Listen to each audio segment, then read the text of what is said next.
What does God think about the use of contraception, emergency contraception, and intrauterine devices? Are these drugs or devices blessed by God? Can one value human life as God does and enjoy the treasures of marriage while using these drugs or devices? Answering these questions demands investigating the scientific depths of how each of these drugs and devices works. In fact, looking at the mechanism of action in view of clear moral guidance that's offered from Scripture. There are multiple methods of contraception, including barrier methods, blockade methods, and there are some that have pre-fertilization mechanisms. Those don't raise any moral concern. These are to be distinguished, though, from abortion drugs or devices that have post-fertilization mechanisms. Today, we're going to look at emergency contraception, intrauterine devices, and combination oral contraceptives. Before we dive into that, though, I want to lay some groundwork, if you will. I want us to understand that there is some difference between biblical doctrine and scientific doctrine. At the center of this quest that we have today for moral certainty lies a tension between two very different forms of doctrine. One is divine and complete, another is human and ongoing. Think about biblical doctrine for just a moment. In 1 Peter chapter 4:11, it says, "If anyone speaks, let him speak as the oracles of God." The Bible is the very utterance of God. It's God-breathed, 2 Timothy chapter 3 and verse 16. It's certain, Psalm 119, verse 89. It's discerning, Hebrews chapter 4 and verse 12. It's settled and unchanging, Ephesians 4:14. God's word is powerful. It's living and abiding, yet a complete and closed canon of doctrine, Hebrews chapter 4 and verse 12, Jude verse 3. In contrast, though, scientific doctrine, it represents a form of teaching, a form of knowledge that's really in a state of flux.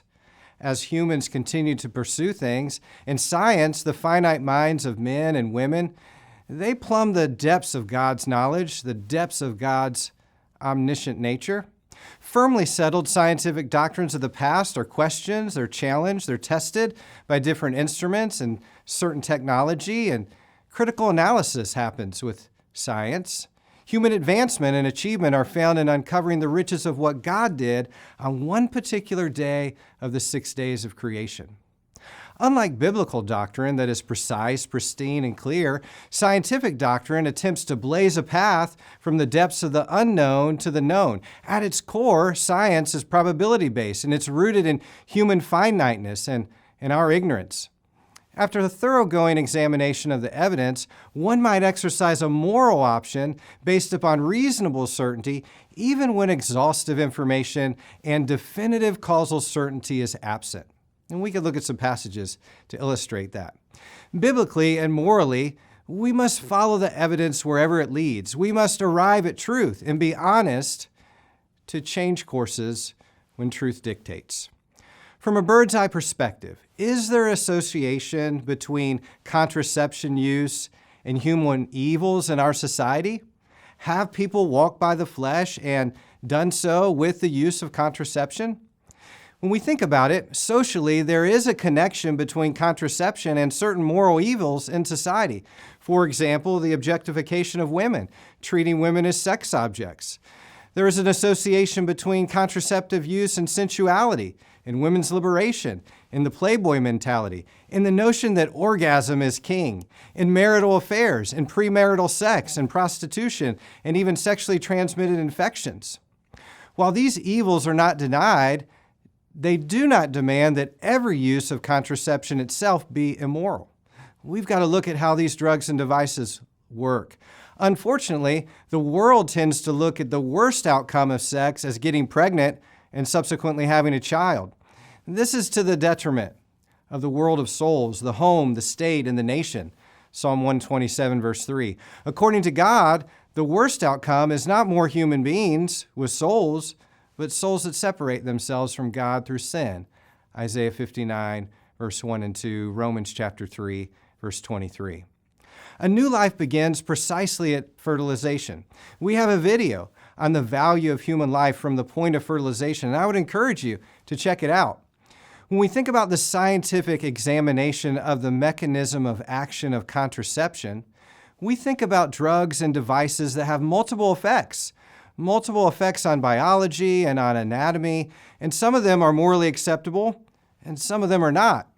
There are pre-fertilization effects that include altering the cervical mucus, changing the vaginal pH, impeding sperm, and preventing ovulation. Post-fertilization effects may impede early embryo implantation, what is known as a blastocyst. Examining the morality of various agents, especially searching for post-fertilization effects, demands knowing the timing of certain brain hormones, a hormone known as gonadotropin-releasing hormone, a hormone known as luteinizing hormone, and a hormone known as follicle-stimulating hormone, and these effects on estrogen and progesterone. Again, we're talking about different systems at work in the body. At the uterus, estrogen will provide proliferation of the endometrium. The endometrium is the lining of a woman's womb, and progesterone will cause differentiation of the endometrium that is needed for implantation. Progesterone is the same hormone that trails off and drops when a woman begins her period, and something known as menses. When we think about different moral principles and we start examining these drugs and devices, William Saunders says this. He's at the Family Research Council. He says this: the question of the moral status of the human embryo is the single most important issue in bioethics. The Bible sets forth several pertinent principles on the moral status of the embryo and mankind's respective duties regarding contraception. Here are a few to think about. Number one, human life is valued by God. Man being created in the image of God and being given dominion over the natural world demonstrates God's value of human life. Genesis 1:26 and 27, Psalm 8, verse 6. Number two, when the sperm and the egg join at fertilization, a new human life is formed. This distinctive life will progress through various stages from zygote to morula to blastocyst to embryo to fetus to eventually a baby that's delivered. The ancients understood this idea of conception, pregnancy, and birth. Look at Hosea chapter 9 and verse 11. Number three, when we think about moral principles, God loves and values human life, and it's demonstrated in creation in Christ's sacrificial death. Look at John 3:16 and John 3:17. Number four, when we think about moral principles, man has a duty to life from the very point of fertilization. We have a duty to embryonic life because this is the earliest time a new human being exists and is therefore a neighbor. And we must love our neighbors and not murder them. Look at Matthew chapter 7 and verse 12 and Matthew 22 and verse 39, along with Luke 6:31. Number five, children are a gracious gift to be valued by mankind. Look at Psalm 127, verse 3. And number six, both the unborn in the womb and the born from the womb are both valued by God. You could look at Exodus chapter 21, verses 22 through 25 to learn about that. When we think about human life, number seven, human life is sanctified and dignified. The late Norman Geisler would put it this way: dignity calls for respect and sanctity calls for reverence. This human life is to be revered. It is to be loved. It is to be cherished. It is to be honored and dignified. Number eight, when we think about moral principles, God prohibits the taking of innocent human life. Matthew chapter 5 and verse 21, along with Matthew 15:19. Number nine, mankind must stay informed and stay true to your conscience. You must not violate your conscience. The conscience is like a set of scales, and it either accuses or excuses. It can look forward and it can look backward. And the heart of man must diligently seek divine approval for what we do with any drug or with any device. Does this ultimately honor God? Can I use this with Christ's authority, and will it honor Him? When we think about oral contraception and the use of some of these drugs and devices, I want to lay this out as we dive into this. I want ladies in particular to be informed of some of the nuances that happen in medicine and pharmacy and things of that nature. With scientific advancement in human development, medicine and biology have described certain phenomena with precision that's unknown in previous generations. In spite of this precision, however, confusion still abounds on something seemingly as basic as when one becomes pregnant. Linguist Carmen Fault said this: if you can find the right terminology, you can change the way people think. The manipulation of language is evident in contraception. It's evident when we have these discussions, and sometimes moral commitments by providers and sometimes moral commitments by patients are not disclosed to one another. So what can happen is people can be using the same word and meaning something different by them. When people use the term birth control, generally, they're not talking about labor and delivery. However, when they use the word conception, they could be referring to fertilization or implantation. Think about that. Some people have two different definitions, or some people have one definition, but it's not always disclosed what their definition of conception means. Other people may use the word contraception, and they could be referring to devices or drugs that have pre-fertilization effects, but they also could be describing drugs or devices that have post-fertilization effects. And we need to think about what do you mean exactly when you use the word contraception? When people use the word pregnancy, if you were to survey the world, you would see that different people mean different things by pregnancy.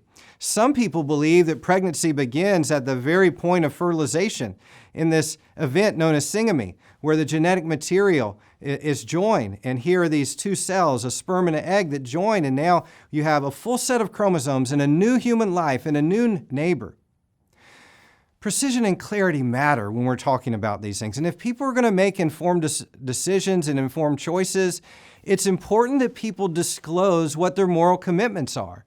And it's important for, if you're a lady and you're contemplating the use of these drugs or devices, that you ask your provider questions like, when do you value human life? And when do you see human life beginning? Do you see it at fertilization or do you see it in implantation? It's okay to ask your provider questions of a moral nature. Consider the controversy. Trussell and Jordan write about an established pregnancy, and they say this: then an established pregnancy is defined by medical authorities such as the United States Food and Drug Administration, the National Institutes of Health, and the American College of Obstetricians and Gynecologists as beginning with implantation. Think about that. They're saying that the definition, according to these major groups in the United States, is defining pregnancy as implantation and not before. Other sources, and you could look at various medical dictionaries, would define pregnancy as beginning at fertilization or conception and terminating when the baby is actually born at gestation or birth. Why is this so significant? Why do we bring this up? Why does informed consent matter in these discussions? Both patient and provider could be using the same words, conception, contraception, or pregnancy, but mean something very different by them. It's important to pause and think about, what do you mean when you use those words? And what does your provider mean when they use those words? And if your provider prescribes a certain medication or a device for you, what do they view those words as meaning? And what are their moral commitments? Sometimes the clinical setting is so busy and we don't pause to stop and ask and reflect on things like this. If a patient views pregnancy as beginning at fertilization and a provider at implantation, the patient may think they understand when in reality they merely assume the provider meant fertilization. And we don't want to make assumptions here. Patients could use a device or drug that prevents fertilization when in reality it is possible it could have post-fertilization mechanisms. A patient may never think to ask their provider, what does the word pregnant or conception or contraception mean to you? They may assume a uniformity of definition here. And a provider may fail to reveal their moral commitments to early human life or the lack thereof. We've got to base these relationships in medicine based upon trust. And that trust continues to move forward when people understand each other, when knowledge is exchanged, and when decision-making goes on and people understand what others' values are all about. If the provider does not address the value commitments to early life while respecting the moral beliefs and sensitivities of a lady in the office, informed consent can be violated. That's why it's so important that we talk about this. If sufficient information is not offered and the information is not understood, then informed consent has been violated. Medicine is supposed to be a moral profession, and the relationship between a provider and a patient is such that it's supposed to be a covenant. And this relationship flows with trust, it flows with promise-keeping, it flows with fidelity. In covenant, the provider has a fiduciary duty to inform the patient, and the patient needs to elicit understanding. This does not exclude moral beliefs. If the provider is not sensitive to the values of the patient, consent again could be violated. Further, if pregnancy to the provider means implantation, then he or she may reason that abortion is not possible until that time. But this is important. This is what we're talking about now. And so the way we use this language is important because sometimes people are vulnerable. They're vulnerable because they don't understand. They're vulnerable because they have not been informed. And we want to do our due diligence to try to inform people. How can patients ensure that they have clarity? Frankly, ladies should ask the provider when he or she believes a new human life exists. She should avoid using person because there's a broad range of beliefs on when a human is a person. Human is a biological term, a scientific term, and so these type of conversation can sometimes lead to more confusion instead of greater clarity. A lady in a provider's office should exercise their duty in letting the provider know, hey, this is when I believe life begins, and I'm not sure if you believe that or not, but I would not want you prescribing things that have post-fertilization effects, and I would like to have a discussion with you before you prescribe something for me. This is the way we can elicit understanding. And that's why informed consent is so important when we have these discussions. Well, let's talk about some of these drugs. Let's talk about some of these devices. And let's be sure that we kind of separate in our minds some of the science and some of the medicine of how these drugs work. In the United States, first trimester abortion is induced by ingesting 2 drugs. We have a video on abortion. One of those drugs is called mifepristone, and this causes a blocking of a hormone known as progesterone, which can cause detachment of this early embryo. Mifepristone, it's also known as Mifeprex or RU486. If you've been following the media in the United States, you'll notice that there's a big issue in the press about this drug, mifepristone. This is typically used up to about 10 weeks in gestation. A second drug is given sometimes known as misoprostol. And what it does is it causes contraction that would expel the embryo.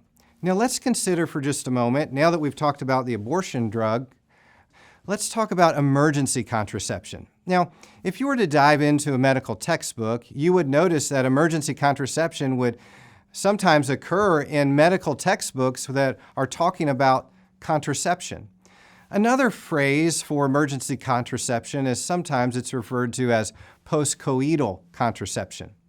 When you look at these drugs and devices, there can be an array of different mechanisms, so it's important to dive in and ask, how exactly is this drug or device working? Well, we're talking about emergency contraception here. And when we read things about emergency contraception, it's important to know that the 2 that are available in the United States don't work necessarily the same. Sometimes these emergency contraceptions are referred to as the morning after pill. Well, what does that mean? Well, the reference there is the morning after having sexual intercourse. When we think about that, one of the major issues is in looking at how these drugs work with specificity in terms of when in a woman's cycle these drugs would be given. What do I mean? I mean that when a woman ovulates matters. And it could be possible that the science and knowledge of ovulation is different when we look at the population. When we think about a woman's cycle, day 1 would be the first day of her menstrual period. Day 14 in a woman's cycle would be roughly about the time in which she ovulates, but not every woman has the same cycle. Not every woman's on a 28-day cycle. There is this mid-cycle surge of a hormone known as luteinizing hormone and another hormone known as follicle-stimulating hormone. If you can suppress these 2 hormones, they occur in the brain, but if you can suppress these hormones, then you can suppress ovulation. If you suppress ovulation, an egg is not released. If an egg is not released, it does not have the potential to be fertilized. If it's not fertilized, then we don't worry about post-fertilization effects. So morally, we have to be careful and ask questions about, does this drug have post-fertilization effects? And if it does, when does it have post-fertilization effects? So we want to ask this question because there could be instances where a heterosexual married couple may not be on a regular form of birth control and They may, at times, want to use a drug like this on a certain occasion after a certain night of sexual intercourse. So we want to consider the possibility of that as we consider how these drugs work and things of that nature. One of the problems when we look at emergency contraception and oral contraception or birth control as well is that we lack what's known as a fertility marker. I mean, it would be great if we had a biochemical marker that could assess what we want to explore. Theoretically, one could test some of these questions by using embryos, but this is not a moral option. Let me repeat, it is not a moral option or a biblical option to destroy embryos in the name of research or in the name of advancement. One study in Europe did just this thing. What they did was they took embryos and they had this mock uterus-like environment, a 3D endometrial environment, and they exposed them to two different drugs, the abortion drug known as mifepristone and another drug known as levonorgestrel or LNG. And what did they discover? Well, what they discovered was the abortion drug, mifepristone, inhibits the blastocysts from attaching in the endometrial lining. Levonorgestrel did not impair the attachment of human embryos in this certain environment that they created. And we could share with you the study that shows that, but remember this study did offer some insight, but the way in which it came about was with the destruction of human life. It destroyed human life in the process. So when we start asking some of these questions about oral contraception or emergency contraception, we definitely don't want to destroy human life. We want to give embryos a chance that you and I had because once you and I were embryos. Let's consider a few specific drugs when we think about emergency contraception. Number one, let's think about ulipristal acetate. This is sometimes abbreviated UPA. It is marketed under the brand name known as Ella in the United States. When it's taken before ovulation, it can prevent ovulation and the subsequent release of an egg, also known as an ova. However, UPA also binds to progesterone and could block the hormone's effect. The ovary produces progesterone that's needed in the endometrium for the maintenance of pregnancy. One concern with UPA is the impact of blocking progesterone and the impact that this would have in the endometrial lining. Listen to the words of one review article. The European Medicines Agency, EMEA, states that ulipristal acetate is embryo-lethal.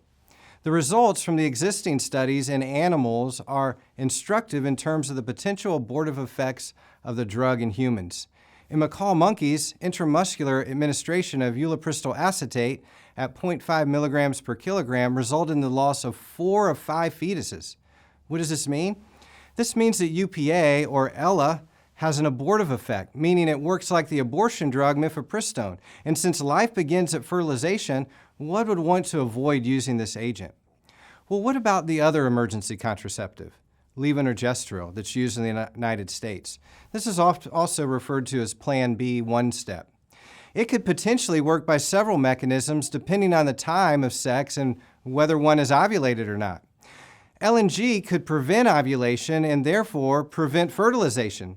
This mechanism would not raise any moral concern. However, the literature states it may inhibit implantation by altering the endometrium.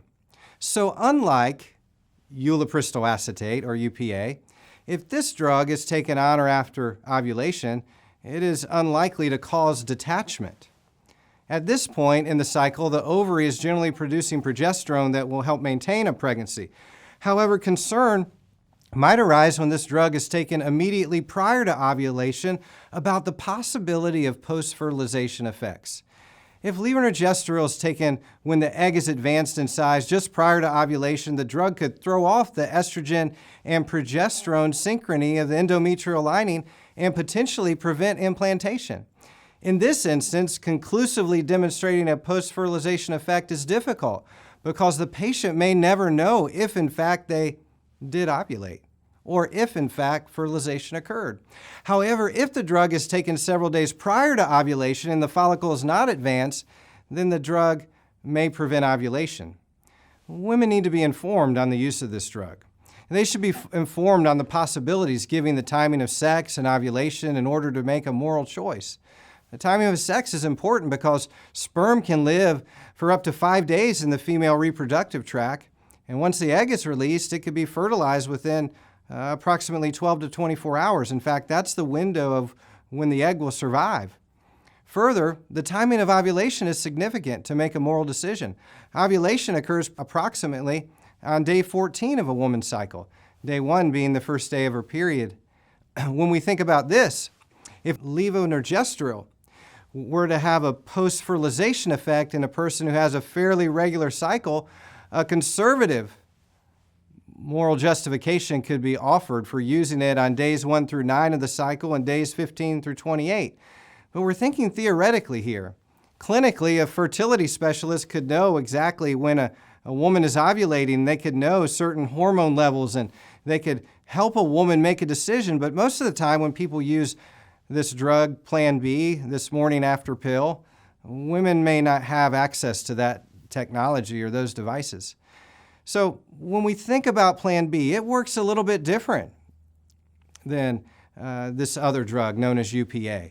And it's important to understand the differences in how they work, and that's important in making decisions, informed ones at that. Let's think about intrauterine devices. These are really on the rise in the United States. What are intrauterine devices? Well, these are T-shaped devices that go into a woman's female reproductive tract, and they are T-shaped. And they're also known as long-acting reversible contraceptives. What these are is they're inserted into the cervix and into the uterus, and broadly there are two groups in the United States. One group is a copper IUD known as Paragard.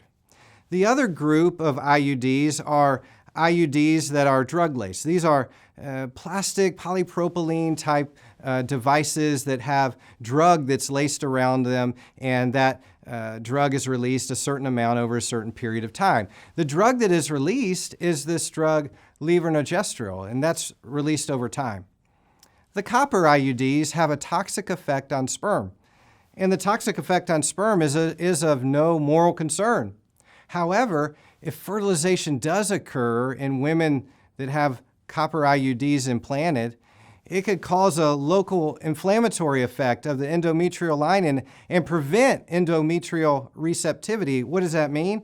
That means that if a new life begins, and if a woman is using a copper IUD, then this embryo could be lost. And so this new human life is lost. Well, what about the other types of IUDs? What about the drug IUDs, the levonorgestrel drug IUDs? They have the potential to prevent ovulation. However, there is a concern over the post-fertilization effects and that these devices may interfere with implantation. How well does it work on sperm? Well, it does prevent some sperm at the cervix level. In fact, these drug IUDs may be better even than combination oral contraceptives. However, some sperm still gets through the cervix and up into the fallopian tubes. So when you think about IUDs, the extent of post-fertilization effects are significant enough to say morally, we're not going to touch them. Well, how about combination oral contraception? It's important that we spend a little time talking about these drugs and how they work. When we think about combination oral contraceptives, we think about the word combo or combination. We're thinking about a synthetic progestin component that mimics the body's progesterone. And we're thinking about another component, which is an estrogenic component that mimics the estrogen in a lady's body. So we're mimicking both progesterone and estrogen, sometimes at different amounts, depending on what tablet a person might be taking or what other patch or implant or vaginal ring that a lady might be on. But usually, if these are oral drugs, they're taken for 21 days, and then they're followed by 7 days of sometimes what people call placebo pills. These are inert tablets. And these would be the days when a woman is having her period. How do these drugs work? Let's consider the science behind these drugs for just a moment. Maybe you have heard people say something like this. Did you know that birth control, it mimics the female body being pregnant? In pregnancy, there are these hormones known as FSH. And when a woman is pregnant, her FSH is low and her HCG is high. Incidentally, HCG is the hormone that's used when a person has a pregnancy test. If the brain hormone FSH does not stimulate the ovary, the follicle does not mature. So remember, FSH stands for follicle stimulating hormone. So when it's low, then ovulation is simply not occurring. Combination oral contraceptives work via what's called a negative feedback mechanism. So think about this. When you take orally an estrogen-like drug and a progesterone-like drug, this sends a signal to your body that these hormones are there, this estrogen and progesterone-like substance is in your body, and it prevents the development of a follicle. And what this follicle will do is eventually it will rupture and an egg will be released. So the effect of estrogen and progesterone in pregnancy, when you take this in combination oral contraceptives, they limit ovulation. So it's important that we understand this kind of negative feedback mechanism. Hey, my body's recognizing I'm taking this substance and it's preventing ovulation. When you look in the literature and you start reading how these drugs work, often you'll find 3 mechanisms that are listed. Number 1, it prevents ovulation. We just talked about that. Number 2, it can change the cervical mucus and inhibit the transport of sperm. Number 3, you'll read sometimes in the literature that it changes the endometrium and it has potential effects on implantation. Now, preventing ovulation, that's of no moral concern. Changing the cervical mucus and preventing sperm from reaching the egg, that really doesn't raise moral concern. But this third mechanism that's proposed does raise moral concern. And what should I believe about that? And would this preclude a woman from using it? How often, we would ask, does this prevention of implantation occur? In reality, we don't know how often preventing implantation occurs. We don't know definitely. And without a specific fertilization marker, we simply, it's our best guess, if you will. Experts are making judgments with the best information that's currently available, even when they don't have definitive or causal explanations. Conflicting summations are out there. They've been published. Think about this one back in 1999.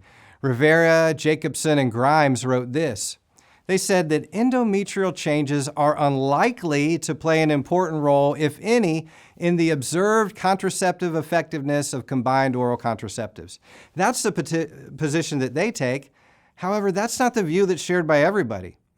The very next year, in 2000, Larimore and Stanford wrote the opposite. They said this article evaluates the available evidence for post-fertilization effects of oral contraceptives and concludes that good evidence exists to support the hypothesis that the effectiveness of oral contraceptives depends to some degree on post-fertilization effects. However, there are insufficient data to quantitate the relative contribution of post-fertilization effects. What are they saying? Hey, we think that there could be post-fertilization mechanisms and we think that they're there, but we don't have the data to support it and to what degree and to what extent. They urge that informed consent be given so that people not only understand what happens, but understand what happens when they use these drugs and what might happen. What should be done with these conflicting summations? How would you take that data and take their evaluation in looking at the morality of using combination oral contraception? One might ask this question. Can it be proven that combination oral contraceptives never cause a failure of implantation? Can you prove that it never happens? Well, the answer is no. You can't prove that it never happens, but I would submit this to you. This burden of proof is extraordinarily high, and it's virtually non-existent in science. To prove that something never happens, well, science is probability-based. And biomedicine deals with a wide range of patients with a lot of different variables. And we can say that this medicine typically works by this way. And here are the benefits of this medicine, but here are also the risks and the adverse effects of this medicine. In medicine, decisions are often made with less than ideal and exhaustive information. We don't have a fertility marker to know when this would occur. and if it occurs. So sometimes correlation is the best evidence that practitioners and scientists and patients have to go on. In this instance, the best explanation is that ovulation is typically prevented. Women who are contemplating using combination oral contraception from a moral perspective should keep in mind a few details. Number one, the drug works most of the time through a negative feedback mechanism on the brain that prevents ovulation. And this is what happens most of the time. If a woman fails to ovulate, she has no reason to be concerned about a post-fertilization mechanism. A woman can have reasonable moral certainty that this is occurring most of the time, especially with the higher estrogen doses of certain drugs. She could take further precaution by taking this combination oral contraceptive within the same 3-hour window each day. Also keep in mind that fertility technology has advanced to where fertility specialists can know when an egg is being developed and when it is released and things of that nature. We can see these things, we can know these things, and fertility specialists know that. Most women on the pill are not going to be in that sort of scientific setting. Second, women should keep in mind that there is an additional possibility that combination oral contraceptives alter the cervical mucus, preventing sperm from reaching the egg if a woman ovulates. She could test the elasticity of her cervical mucus. And if she were to do that and she were to find if she were ovulating, the cervical mucus would be stretchy and elastic instead of dry and sticky. Number three, if implantation does occur and a woman is on these drugs, you can be confident of this.